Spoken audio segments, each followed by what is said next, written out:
Bonjour, moi c'est Sarah. Bonjour, moi c'est Christelle. Et à deux, on partage la boutique Quincajou dans les Marolles.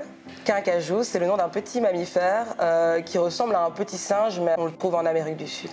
Quincajou, c'est une boutique que moi j'ai reprise il y a 3 ans, donc en 2019. C'est une vieille boutique qui est là depuis une vingtaine d'années dans les Marolles, une boutique traditionnelle de jouets en bois, jeux de société, avec une dimension d'aller chercher des producteurs plutôt européens. Et moi, quand j'ai repris la boutique, je voulais lui donner une attitude qui ressemble un peu plus au quartier, qui me ressemble plus.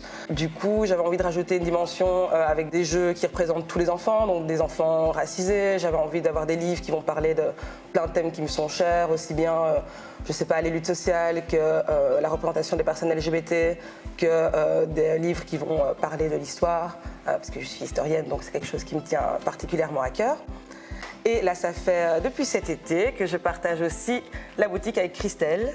Avec Le Monde de Djaï est un projet en fait de base qui a commencé en 2018 avec la volonté d'introduire un peu plus de représentativité dans les productions jeunesse parce que plusieurs études démontrent que les stéréotypes d'origine culturelle, de genre sont ancrés déjà dès les 3-4 ans pour les enfants et donc je voulais pouvoir apporter beaucoup plus de choix dans ce qui est proposé actuellement, donc dans les jeux, les jouets. Ce projet a commencé d'abord comme un festival, ensuite en étant itinérant, proposant des ateliers, des formations aussi pour les professionnels. Et Sarah, que je connais depuis quelques années maintenant, depuis qu'elle a repris Quincajou, on a discuté beaucoup. J'ai toujours adoré cette boutique.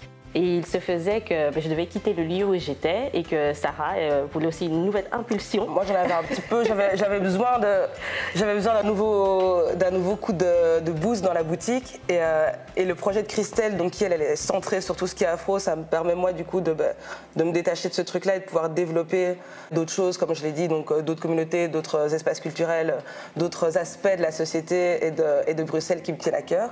Et du coup, maintenant, on est en collab. Et voilà. Et donc maintenant c'est Quincajou, le monde de Djaï. Nos projets se rejoignent dans cette volonté de pouvoir adresser tous les publics et de pouvoir voir que tout le monde soit représenté. Du coup, pourquoi c'est important pour moi d'avoir cette inclusivité LGBT dans un magasin de jouets? Déjà parce que c'est très très peu présent.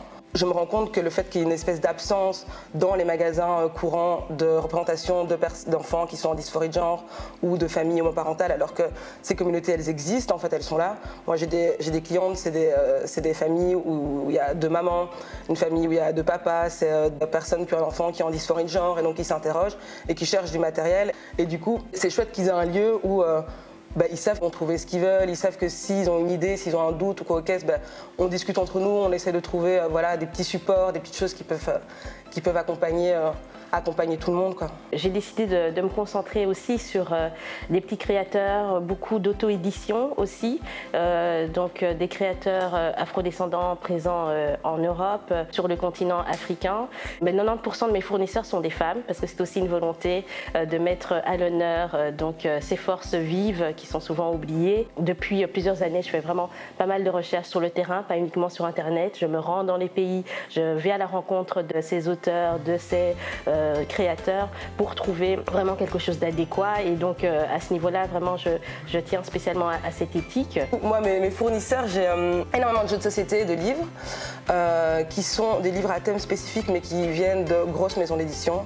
Je fonctionne aussi avec des petits créateurs, quoi. Moi j'ai une grosse sensibilité avec l'Europe de l'Est par exemple, donc j'ai une copine ukrainienne qui me fait des très beaux talismans, des très beaux bibelots. Mais c'est important, comme je dis, vraiment de la représentativité, mais surtout que les enfants puissent se voir dans les livres, dans les jeux, dans les jouets et les poupées aussi, parce qu'on fait beaucoup de jeux d'imitation. Et c'est pas uniquement à destination des petites têtes crépues ou bouclées, c'est vraiment à destination des petites têtes blondes, brunes, rousses, crépues, bouclées, parce que on vit dans une société qui est multiculturelle et elle ne peut pas juste se voir dans les rues, elle doit se voir à tous les niveau. Et donc c'est vraiment un enrichissement pour les enfants aussi, de toutes origines, de pouvoir voir d'autres modèles dans les poupées. Et ce que j'adore ici, c'est que Sarah avait déjà une bonne clientèle au niveau des professionnels de l'éducation. Et j'en ai beaucoup qui m'ont sollicité pour avoir donc, dans leur classe, souvent de maternelle,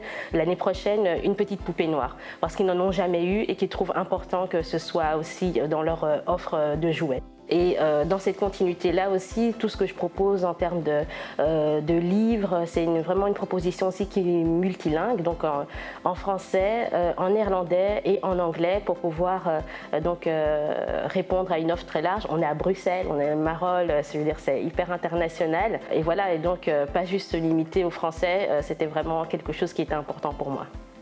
Et en langue africaine aussi. Et en langues africaines aussi, donc des livres donc en langues africaines bilingues aussi. Donc voilà, pour s'enrichir, pour apprendre un peu plus, pour pas juste se limiter à ce qu'on connaît. Dans le magasin, je suis ici que depuis quelques semaines, dans les Marolles, mais je connaissais le quartier parce que j'aimais beaucoup, et j'aime toujours beaucoup faire les puces, manger la traditionnelle soupe à l'oignon le dimanche sur les terrasses, me balader.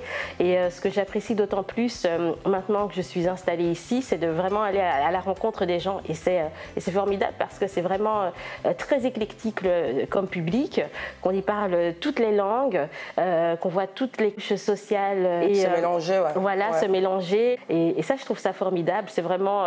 et je parle toutes les langues quand je suis ici au magasin. Oh, je n'ai rien à ajouter, c'est parfaitement complet.